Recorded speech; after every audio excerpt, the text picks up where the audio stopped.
Hey everyone. Before we begin this week's episode with Deb Radloff, we wanted to A, thank you for your continuing support of the podcast, and 2, let you know that at your request, we have added merch. We have an official This Wouldn't Owe coffee mug and baseball tee available on our website, thiswouldn'tow.com/shop. And as an added thank you to all of our listeners, when you go to purchase your shirt or mug, or both, use the code Weirdos at checkout. It'll make sense in the episode. Promise. For 10% off your purchase. That's thiswouldn'tow.com/shop. Promo code Weirdos. Hello and welcome to this week's episode of This Wouldn't Owe. Today we feature Rude Grooms sharer and founding artist Deb Radloff. Woo-hoo. Deb has appeared in shows including Much Ado About Nothing, The Witch of Edmonton, Twelfth Night, Romeo and Juliet, The Changeling. Credits on credits on credits on credits. And we're so happy to have you here with us today, Deb. Thank you for Happy to be hopping onto This Wouldn't Owe. Thank you. I am Monty, as always, Master of Revels for the Rude Grooms. I'm Daniel, Master of Casting and Company Management for Rude Grooms. Have you noticed that we've stopped with the last names? We've just dropped it off. That's right. At this point, Because we're your friends now. Friends don't use last names. You know who we are. We don't need to do this. Could you imagine if, like, in season 6 of Friends, Monica was like, "Hi, Chandler Bing, how are you?" Like, It'd be weird. I think there would have not been a season 7, and maybe the world would have been a better place. I don't know. It is. I personally am ashamed that it's taken this long to get Deb on the show. Yeah, but I'm going to blame you because we've asked, right?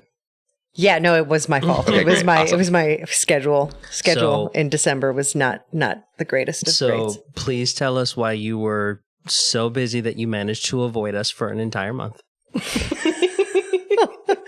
Not that we're bitter about it or anything. No.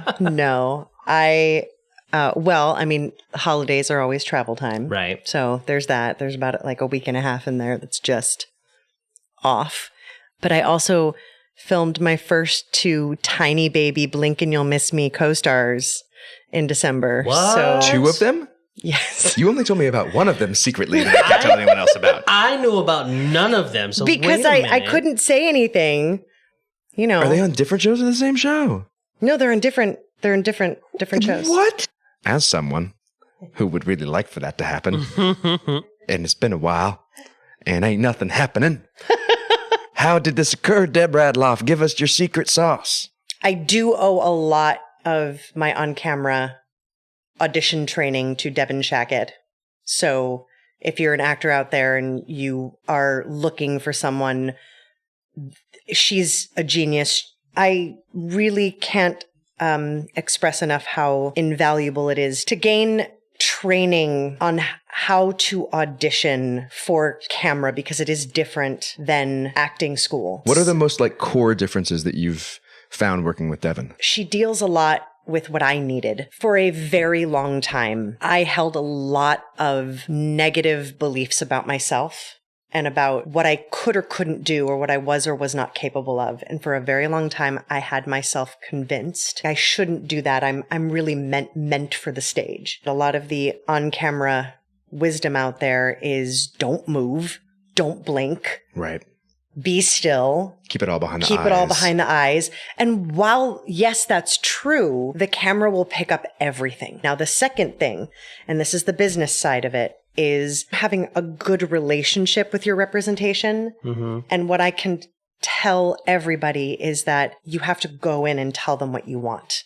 You have to have a conversation with them, let them know what you're doing. And I think we're all so afraid that they're mad at us. I stopped believing they were mad at me all the time. What happened for you to get away or move past that place of fear? I used to have a blog. I'm actually sad that I abandoned it because it helped, but this was a way for me to process my own personal constant battle. It's so important to find a way to conquer those constant negative thoughts because as artists, you're not going to book every job. And even when you do book the job, I was on set and I was like, oh my God, they hate me. They hate me. Hello, the show's not even about me. I'm a freaking tool. I have feel like one days line. 3 through 6 of every great rehearsal process I've ever had have been the days of which I'm convinced the director hates me and I'm getting fired at any moment. At any minute. Any minute. It's like done. I'm definitely they had a nightmare of what I could be, and I'm worse than it. And you're worse than I'm that. so much worse than it. And that's just what days 3 through 6 are. So- then the next week is great. Yep. And then you get into the week after that, right before you go into tech, and it's like, everyone wants me fired. Producers definitely getting fired. Other cast members, yep. I'm never working again now. I will say this on the podcast because I think it's important also for other artists who are listening to know this.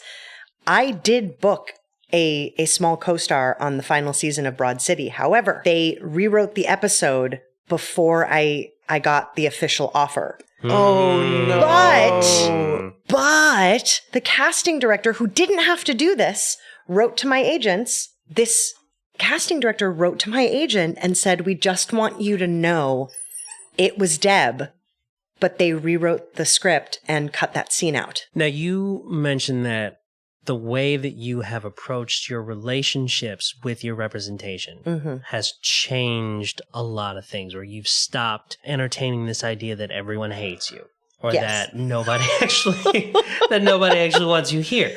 Right. So crippling anxiety. Right. And it's what's really interesting to me is the fact that you said when that happened, things started shifting for you. When none of your circumstances changed except the way that you approached certain situations. You're always planting seeds. So I've been in practice. I've been working with Devin now for almost 3 years. I had to allow myself to first be really bad. Like, you're not going to be good the first couple classes that I took with her. For the longest time, I was able to get away with so much. Even still, there's still things that I'm able to get away with because I have so much skill. You have just enough knowledge that you also then get like a little bit of entitlement. It's just enough of this, I am owed something for all the work that I've put in. Sometimes I think it's not even that idea of being owed something. It's just like, I got this. Of course you're going to be less interesting. We spend so much time getting away. Like, the tools are useful, but we also spend so much time getting away from what it is that we actually do best, which is to trust and honor that who we are is enough. And this is the thing. It's never going to be enough. There will never be a time where you're like, I've done it, and now I'm satisfied. I often find that it can both seem easy to say that when we've found that footing for ourselves in a given moment. And then 2 months later, we may find ourselves in the most dejected spot again. Absolutely. Oh, for sure. Oh, yeah. And vice versa. It can be very hard to hear when you're like, I am spending $700 a month on classes. Sure. I am giving 20 hours a week to auditions. I haven't had income from acting in 8 months. Yep.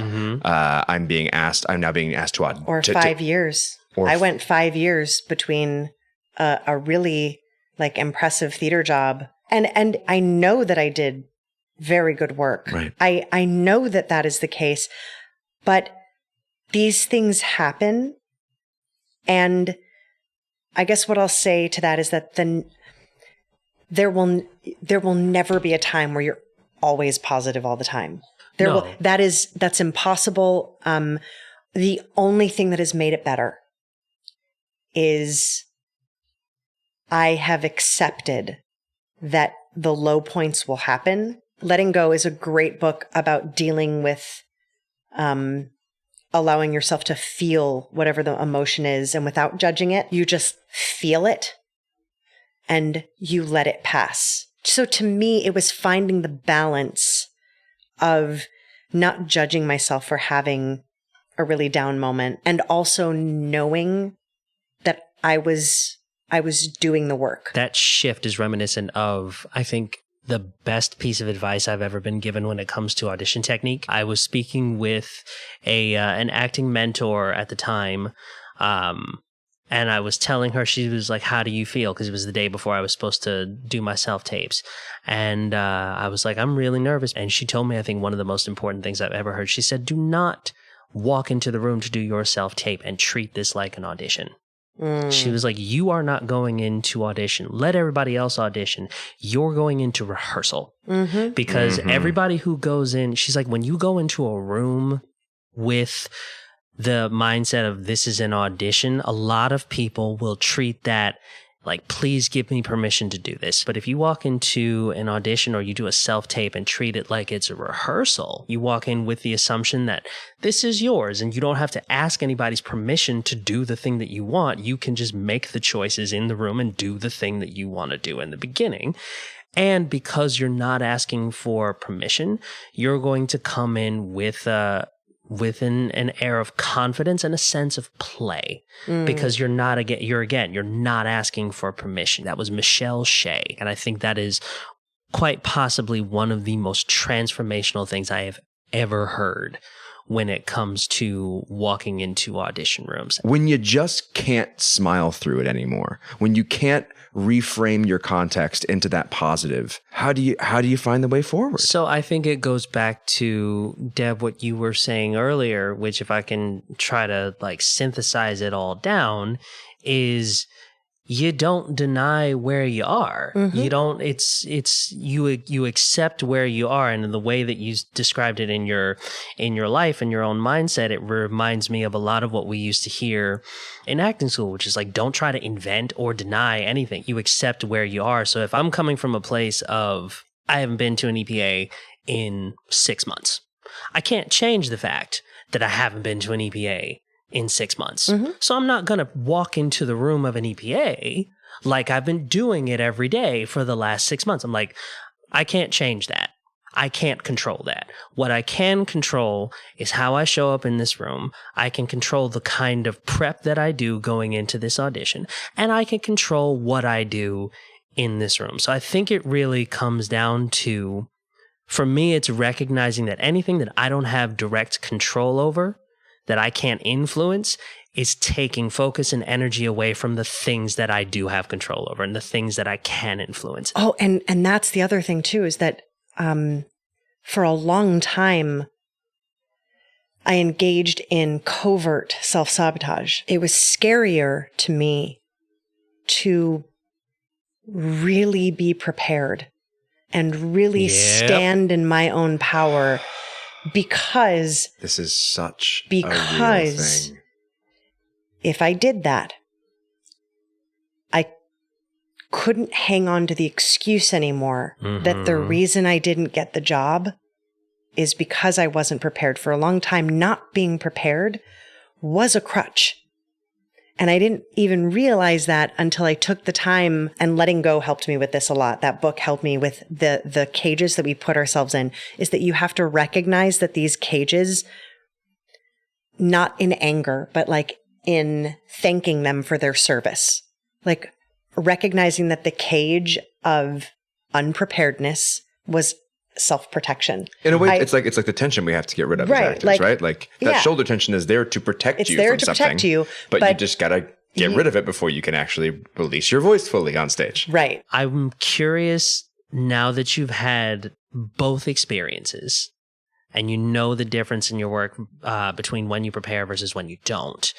For me, I am much more frustrated with myself when I don't prepare as much as I could have beforehand versus when I do prep and I do all of the pre-work and then don't book. Because if I do all of the work beforehand and I still don't book, for me, it's easier to let that go, because it's like, I did everything that I could have done in that moment, just means it wasn't for me. Even though I'm more prepared these days than I am usually, I still have my bad days. Sure. Because I'm a human being. We are always doing the best we can. It's just that sometimes our best kind of sucks. So, and that's in everything. Like, we are always doing the best that we can in that moment. What Devin says in her class a lot is, you are as prepared as you're going to be. I wasn't referring to that practice in myself being like, you could have done better and that's why you're not booking. Because I've gotten parts in auditions where I thought I was terrible. Sure. For me, it's not about whether or not you book. It is, did you feel like you represented yourself in the best possible way, or do you think that there was more you could have done? While I think that the idea of having a positive outlook and giving yourself the benefit of the doubt is in many, if not most cases, certainly very helpful and usually the thing an actor needs to hear. I think theater in particular can kind of lend itself to actors who come in unprepared and come in using old tricks. And there is a safety that can be found in knowing that you'll fail the way you've always failed because you're not trying something that could result in either great success or failure that you can't deal with. It's the fear of getting your heart truly broken. Yes. It's saying... Which is the cost of love, right? Which is the cost of love. It's saying, I'm going to do less than I know that I'm capable of, because if I do that, it's easier to accept that I'm not where I want to be than it is if I really put my heart on the line and it's still a no. We have a structure that kind of fights the natural impulses of who you are. And we spend so much time trying to cover it up. What's wrong with wanting to be there? What's wrong? What's wrong with being what's wrong with telling the first AD, this is my first co-star and I'm so excited to be here? Why do I need to be too cool for school? Right. Because I actually had some of the best... How can you be human if you don't have dreams and wants? Yeah. The best human experiences that I had was with the costume people. And they were like, I made friends that day because I actually didn't try to be too cool for school. And I said, you know, I'm so excited to be here. And does that mean that maybe there were some mistakes that were made? Probably, because I'm a human being. But we spend so much time being afraid of getting our hearts broken because we love this so much that we're scared to put it all on the line and be who we are. Because in that moment, even though everything that we're told is like, it's not personal, it's not about you, even though we know that in here, it always feels like a rejection of who we are as a person. And that's the part that auditioning, that's the part that we're always trying to understand and separate, is that we should always be brave about the work. We should always put our hearts on the line for the work. We just have to also understand that what we're not doing is putting our hearts on the line as people. As in, it's not going to break you.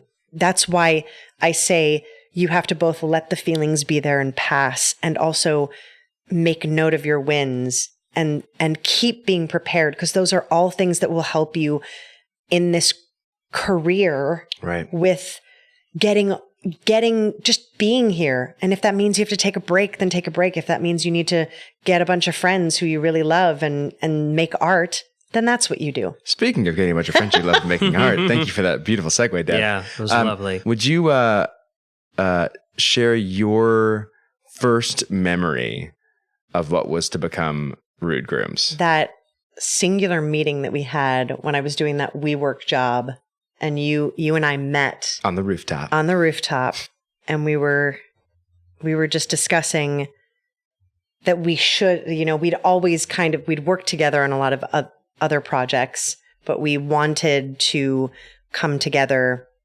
in something because we'd experienced a lot of mistreatment in these showcase codes. And I'm not saying that to give a bad name to showcase codes. There's a lot of really wonderful work that can be produced under a showcase code, but Monty and I in particular had a pretty negative experience. It wasn't that the showcase code in and of itself was a problem. What that code should really be meant for, you want to be making something that matters. The inevitability is that between getting like proper contracts, you want to still play.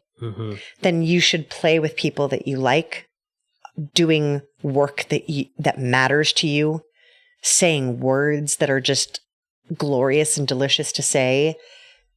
And you should be a part of a process that respects who you are, that values you, and that makes you feel like, yeah, this is why I wanted to do this in the first place. So we kind of were at the beginning of the first half year of the company. Right. And Daniel, you came in for the first couple of shows. We had talked a lot post-college, I think we would run into each other maybe a couple of times a year. Yeah. And it was always like, we have to do something. We have to do something together at the very least, which is we have to see more of each other, you know?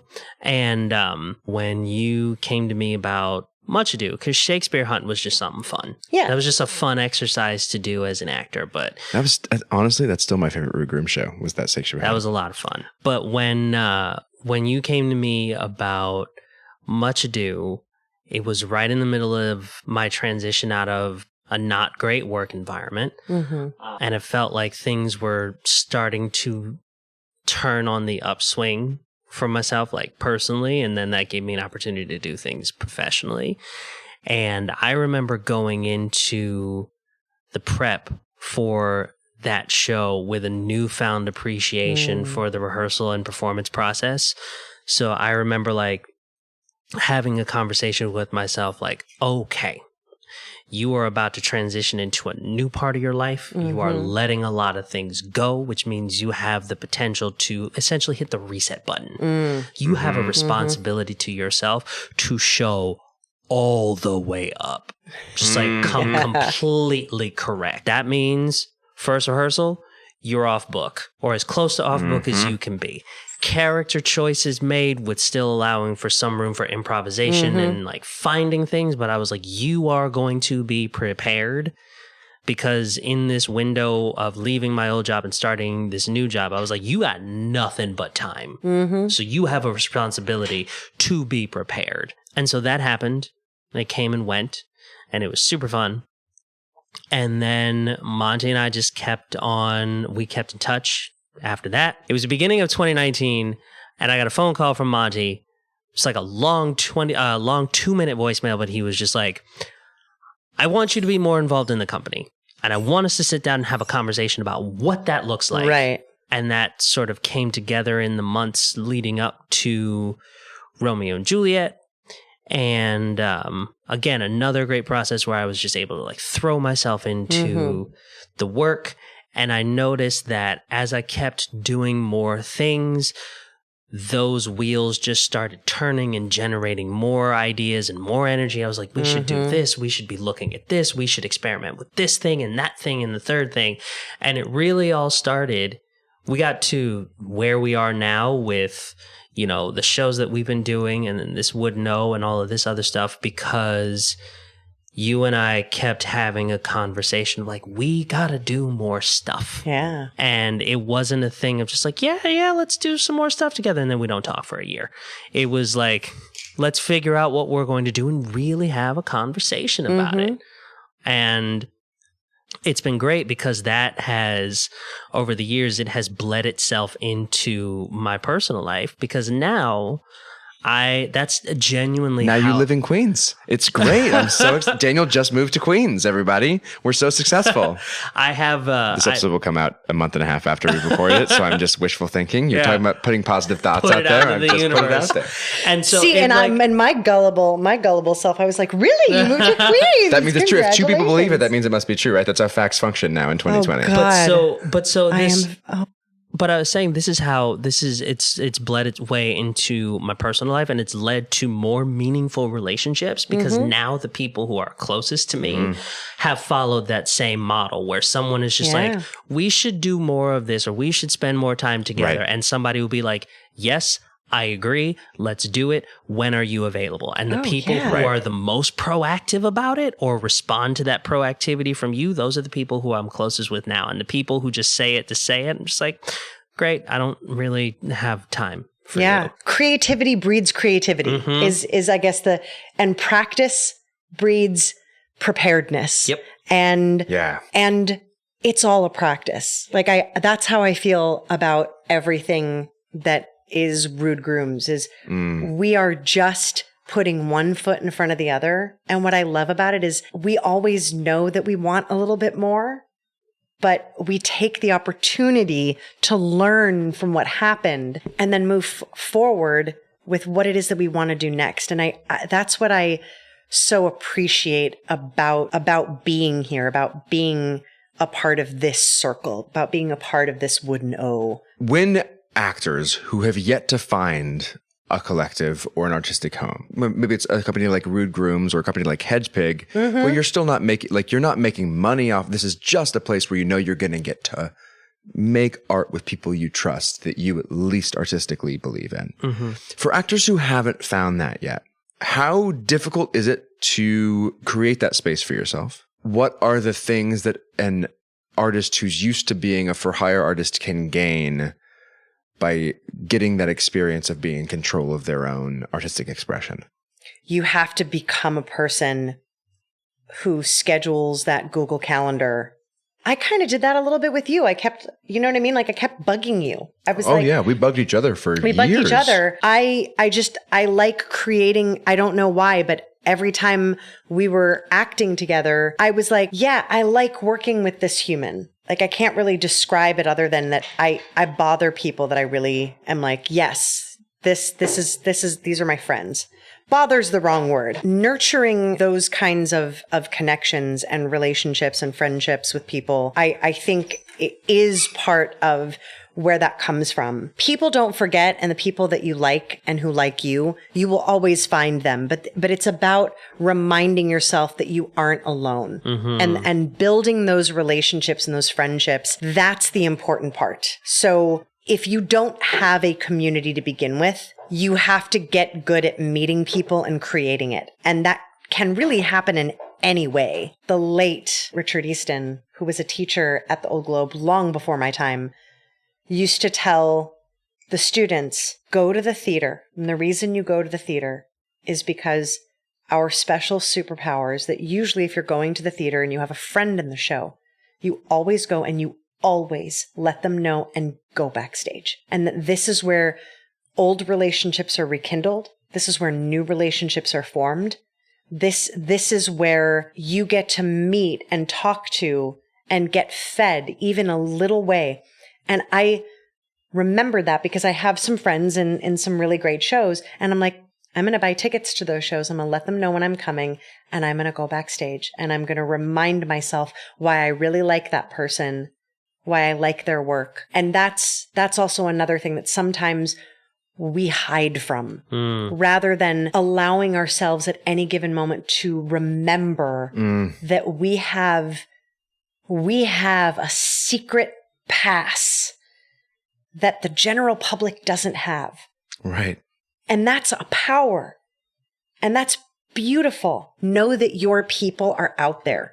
Your people are out there, and they want to find you just as much as you want to find them. Yep. Right. But you have to stay open to them finding you and not allowing your fear to convince you that you're not worthy enough to play. It has been so overwhelming for me to come back to creating work again, and like with people that you love, like finding that out again. So if you're listening to this and you have a similar experience, please share that with us. Yeah. If you're new to the podcast, as I mentioned earlier, you can email us, This Wouldn't Know Rude Grooms, tweet us at This Wouldn't Know or at Rude Grooms. But also, like, we really want to feature some audio stuff from you. So particularly if you have a story like this, record it on your iPhone, record it on your Android, email it to us. We will listen to everything you send to us, and we will feature as many as we can. Because I think elevating these stories of times that we are able to find those moments, those reconnections, can be really helpful when you're in the slog of this business. In terms of how difficult it is to find that artistic home or those people who want to work with you, I would say it is easier than we allow ourselves to believe it is. Yeah. In my experience, whether it's been working with Rude Grooms or in other places where I've found welcoming artistic homes, a lot of the time, it really is just going to people that you enjoy working with or with whom you share similar artistic visions and values, and saying to those people, hey, I really enjoyed working with you, or I would like the opportunity to work with you. Can I buy you a coffee? Yeah. And maybe we sit down and figure out how we can do something together. Yep. When's the next available time you have for lunch? I'd really love to sit down face to face with you and figure out some ways that we can work together. A lot of the time, it is just asking. Right. Finding the people that you'd like to work with or that you'd like to involve yourself with, and just saying, hey, I'd like more of you in my life artistically. Mm-hmm. How can we make that happen? Yep. Are you on board with it? And the people who are supposed to be there, the people who you're supposed to create with, will be like, absolutely. Here's when I'm free. Let's make this happen. Absolutely. The second question, if you're used to working by yourself or working for hire or sort of being lone wolf, for lack of a better phrase, what can you gain from that? I think that there is freedom in a sense of community. Mm-hmm. There is a freedom that comes from working around a core group of people who, at the end of the day, down to their bones, believe in your capacity as an artist. Mm-hmm. And even if you're not in a place where you think that you can be, there is something that is invaluable from finding a group of people who believe in your talent or your hard work or your creativity or your imagination or whatever it is, to invest in that. There is something that is so strengthening from being around people who believe in you enough to invest their time and their effort, and quite frankly, to put their name on the same project of yours, to be like, I will put my name in print. I will stand out here with you. That is how much I believe in you as an artist. Like, I will put my name out there with yours on the same page. I'll to go into battle with you. Yeah. Can I just say, it has been such an extraordinary delight. And I think really the only experience I've had in my life so far, to get to do that with the two of y'all now, on like a variety of shows. A lot of different stuff. In quite a close density. Like, I feel like very few theater actors today, unless you're getting to do a couple seasons of the RSC, get the experience of going on this particular trek with artists that you love and know. So what I would say, I think the biggest takeaway, and how you get to all of these things, how you get to the answers to these questions that we're talking about, is you have to know your worth as an artist. You have to know that there is something that you bring that is singular to you. And I don't care who you are or where you're at in your journey as an artist. You got to know that there is something about you that is not replicable. And whatever that is, you have to know, you have to at least, even if you don't know it, if you can't name it, you have to believe that it's there. Yeah. And you have to be willing enough to stand on that, to come to people and say, I would like to work with you. I would like us to do something together. And I think you only get to that place if you have some idea of your own value. Because if you don't believe in yourself as an artist, even to whatever capacity, if you don't think that you bring anything of value, it can be very hard to ask that question. It can be very hard to put yourself out there like that. So I think it's knowing, I think you have to know to some degree your own inherent value and trust that there are other people who recognize it. This week on Twitter, Amber Elby, who is at Amber Elby, says, "Look what came in the mail today. A new shirt with my name on it. Eek! Made by the wonderful Weirdos at This Wooden O podcast. I tried to get the lovely at Rude Grooms logo on the back in the photo too, because it's in the mirror. Did you see this photo on Twitter? I did, yeah. It's awesome. It's really cool. Very well done. You did. Thanks, friends. Thank you. Thank you.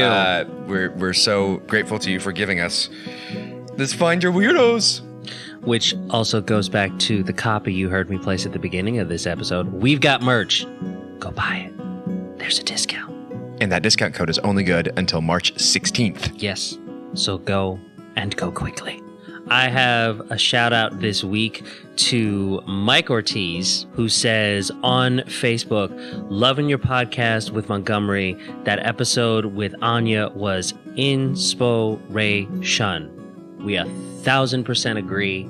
It's so great to have you listening in all the way down in Miami, and you are welcome on Podcast Mike literally anytime you find yourself in New York. I don't think I've seen Mike in years, so it'd be great to have him come to New York to sit down and, do a catch up over some of his tea. Oh, yeah. Yeah. Oh. Yes. I love this idea. Yeah. Also this week, Alistair Hunter, who is at Alistair_H on Instagram, shared a story with a screenshot of our episode Play with Elizabeth Ahrens, which says, at Montgomery Soto edits This Wouldn't Know on Amtrak. I listen on ScotRail. Because we're truly international on This Wouldn't Know. Love it. This week for recommendations, I'm going to recommend yet another podcast. If you are like me, you have been spending too much time paying attention to the current presidential primary process, and there's a lot of chatter about what is actually going to work and speculation about what people are thinking. One of the things that has really helped me find my footing when listening to all of the noise and the chatter is the second season of The Wilderness by Crooked Media. It's a six-part series, and in it they go around to different states and different counties that have proven decisive in the most recent series of elections, and it is a real hard boots on the ground look with activists, organizers, and voters about lessons that have been learned in previous elections, things that are sort of starting to take shape in the current primary process, and I think real common sense solutions for what to do going forward as we head toward November. So, season 2 of The Wilderness by Crooked Media. My recommendation this week is also a podcast, LeVar Burton's LeVar Burton Reads. I'm doing a dry 5 weeks, and so I'm actively trying to replace my evening wind downs with something else. And so far, that is herbal tea, a bath, and listening to LeVar Burton read me stories. That sounds decadent. Yeah, I think I've finally reached adulthood and can die happy. It is Reading Rainbow for adults. The curation of these stories is astounding. It's authors that I can't believe I haven't heard of, and authors that have, a very small amount of work outside of the story that he's reading. So it's a great way to discover new writing. And of course, who doesn't want to have LeVar Burton in their ears at least once a day? Correct. So, LeVar Burton Reads, it's available wherever you get your podcasts, and I think it's also a Stitcher premium thing if you want to get it early and not pay or not listen to ads or whatever. Cool. If you have anything you'd like to share on this week's episode, please tweet at us or Insta at us at This Wouldn't Know or at Rude Grooms. One quick note about that. If you're going to tweet at us, make sure that not only you at us, but use the hashtag RGWouldn'tknow. I remember in earlier episodes I said use the hashtag This Would Know. Turns out there are a lot of Shakespeare nerds on Twitter. Oh. And so the hashtag This Would Know is pretty ubiquitous. So use the hashtag RGWouldn'tknow. You can also send us questions, or even better, record some audio questions and send them to us. Will we play them, Daniel? Oh, of course. 1,000%. Hi, Monty and Daniel. This is Amber Elby, and I wanted to send in a recording of my response to Deb saying that know your people are out there. I'm lucky to have already seen this episode when it was recorded on your Patreon page because I support the Rude Grooms, so I do encourage other people to join me so they can hear this in advance and possibly respond as well. Well, when I first started writing my weird fantasy Shakespeare mashup novels, I was more than a little hesitant. They'd been in my head for a while, but I had put off actively writing them because I thought, well, who could possibly want to read them? And as I wrote the first novel, Cauldron's Bubble, I showed it to some trusted friends who were unfortunately less than encouraging. But then many years later, after my first book was published, I joined Twitter, and thanks to technology, I met other people who were the same kind of weird that I am. And that's what makes social media so magical. No matter where you might be, no matter how eclectic or unique or involved in a niche fandom, you can find other people who are interested in the same stuff as you if you only look hard enough. And yeah, of course there's a dark side to all of this social media networking, but there's still so much beauty in having the ability to find those who love the same way and the same things as you. So I encourage everyone to find your weirdos. They are out there, but you might just have to look for them virtually. Well, Deb, that was barely the tip of an iceberg, so I guess we have to have you back again. Oh, boo. But until then, where can people find you on those interwebs? You can find me on Instagram at DebFindingHerWin. I know, bad news, Debs. There's no website yet, but it'll be under construction soon. But you're getting work without a website, so it doesn't even matter. That's right. Well, you got to have a website. You know who doesn't have a website? Christopher Walken. He's doing okay. He's doing okay. Love Christopher. No website, no cell phone. I don't need a cell phone. I'm walking on the sun. On sunshine. I am Monty. You can find me on the Twitter at Montgomery Sato, no N, and then on the Instagram with an N at Montgomery Sutton. I'm Daniel. You can find me on Instagram and on Twitter at the Daniel Kemper. We'll see you next week. Bye. Bye, guys. Bye.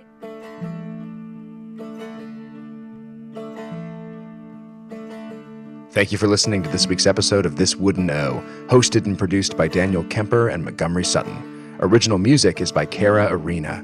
This Wouldn't Know is brought to you by Rude Grooms, a Queens, New York-based theater company creating epically intimate theatrical experiences in public spaces, non-traditional venues, and new media. Learn more at rudegrooms.com or follow us on social media at Rude Grooms and at This Wouldn't Know.